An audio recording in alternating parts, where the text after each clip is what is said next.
Hello, welcome to Race 21 at Abu Dhabi. I am the real TomTom. This is part of the multiplayer championship that I have been doing with vgforums.co.uk.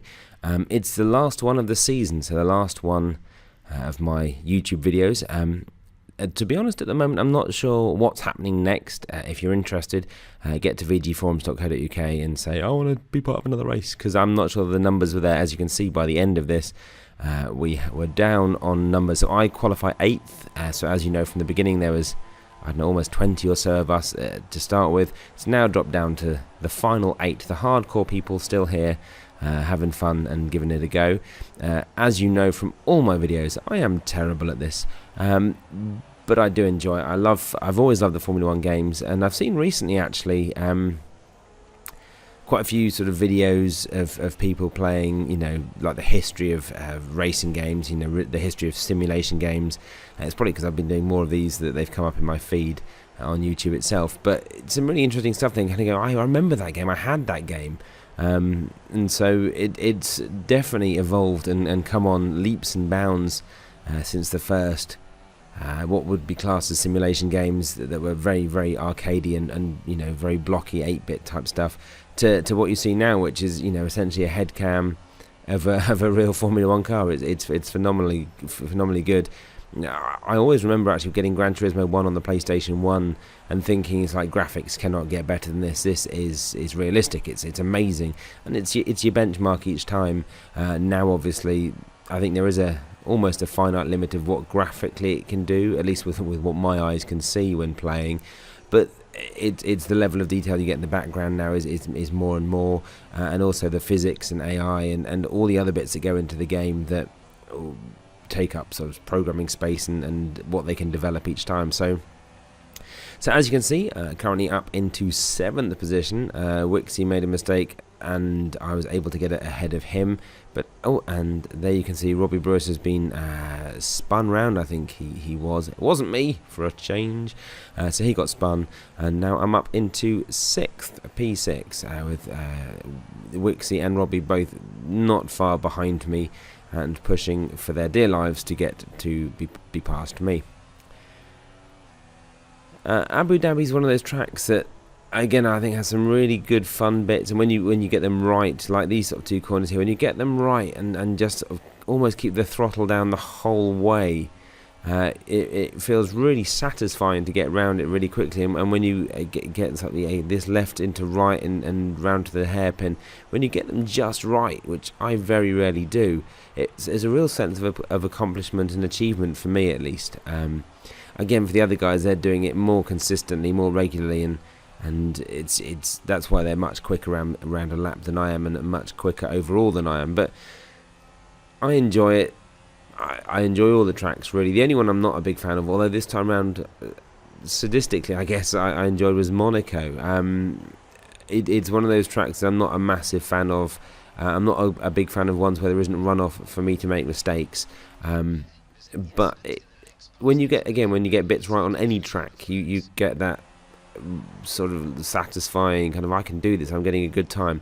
Now there, what happened was, again, maybe I was a bit overcautious, but in the braking zone, suddenly Wixie's coming up to me, and I know, again, I don't want to be a idiot about it and sort of take him out, so I took avoiding action, but that sort of slipstream meant I had far too much speed for the corner, wasn't able to brake in time, and just went sort of majorly wide.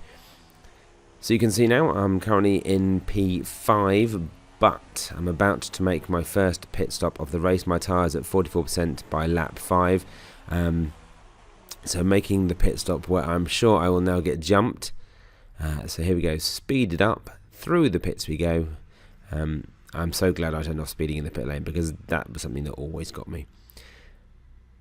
Abu Dhabi's pit lane, as you see, it goes under the track, back up again through a tunnel.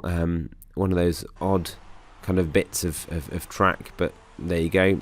So back now out into P7, out of 7, on the super soft tyres. My next stop to be soft tyres.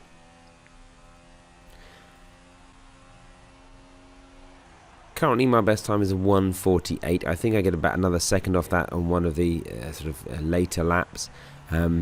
a lot of the time, that's all I'm really doing in this championship, is propping up the bottom, consistently scoring low points, but just trying to beat my own time over a sort of a single lap through a race. Trying to realistically know which tyre to use when, and when to sort of turn the engine mode up.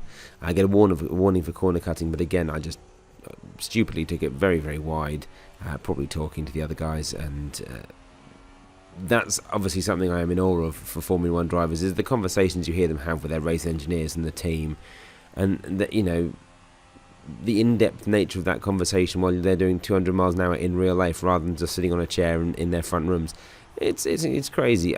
Again, it's what they have essentially born into and what they're doing. Anyone's good at something, and they are phenomenal at this. But I absolutely love the game itself. So I've done to lap 11 and worn these tyres out. I am up currently 1.5 laps on fuel, currently in fuel mix standard.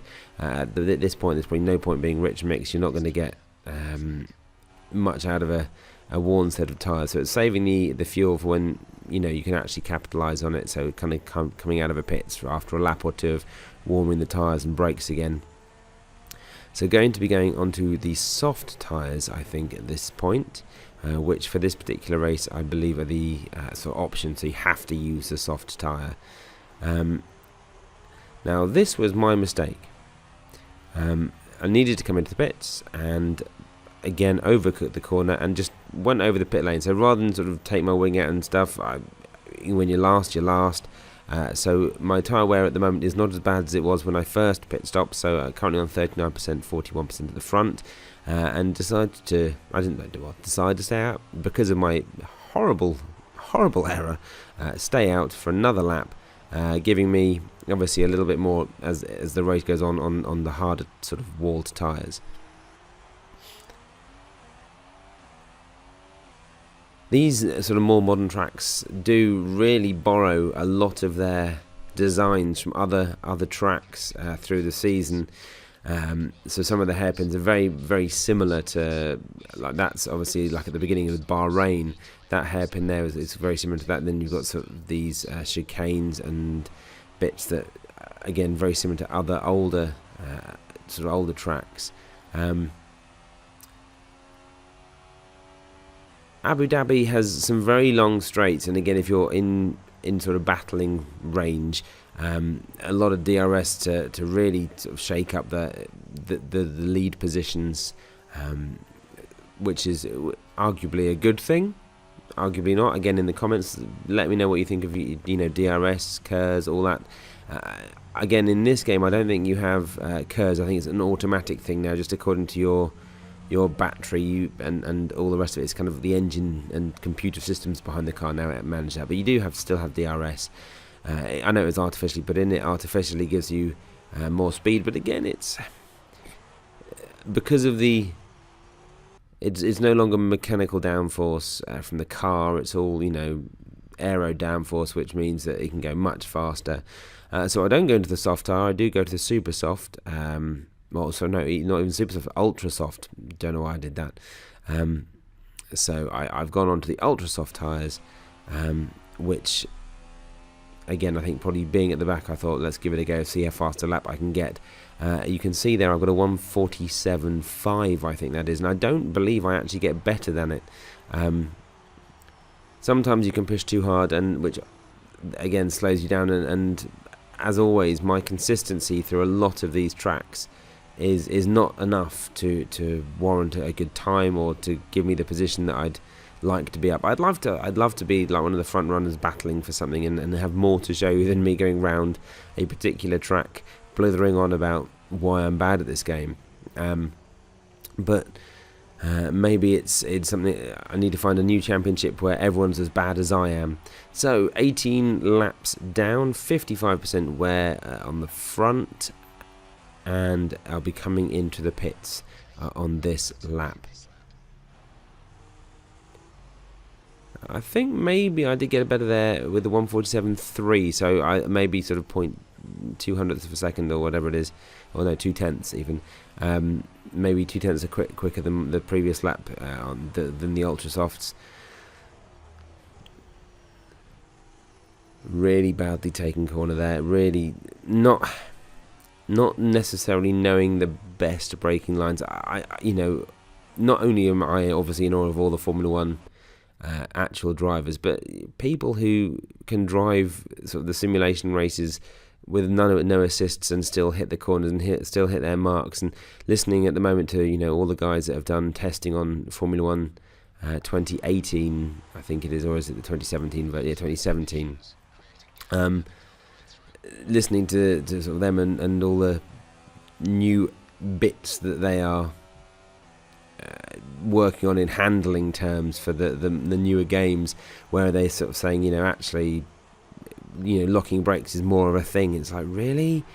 I struggle with what I have, let alone some of these, the more realistic side of the games. Again, it's great that they're pushing the game to be as realistic for those people that can do it as possible.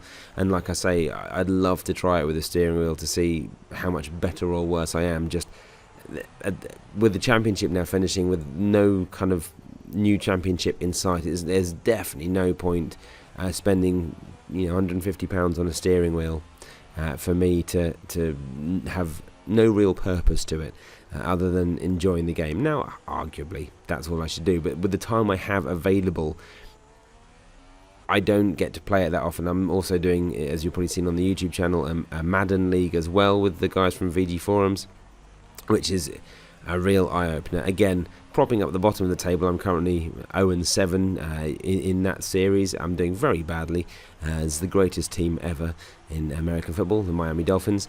But for me, with lots of games, it's never about winning when I do multiplayer stuff, because I've never been good at that. I've never been someone that will set the world alight in terms of being the best multiplayer kind of person out there. I enjoy games for what they are. I enjoy the social side of it, with Xbox Live as it was in PlayStation Plus now. I enjoy this kind of social gaming, and I don't mind losing to it.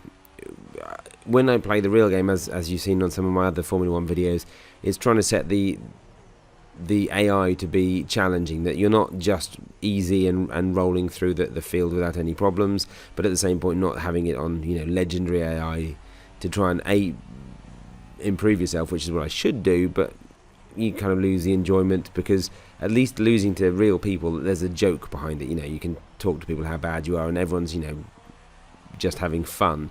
When it's just against a computer, for me there's no point playing a game where you can't do it, which is probably why I never got into Dark Souls and Dark Souls 2, which again, I think I played a demo at a Eurogamer Expo a couple of years back, and it was just insane. For those people who have played that sort of series and love it, good for you. You may have something wrong with you.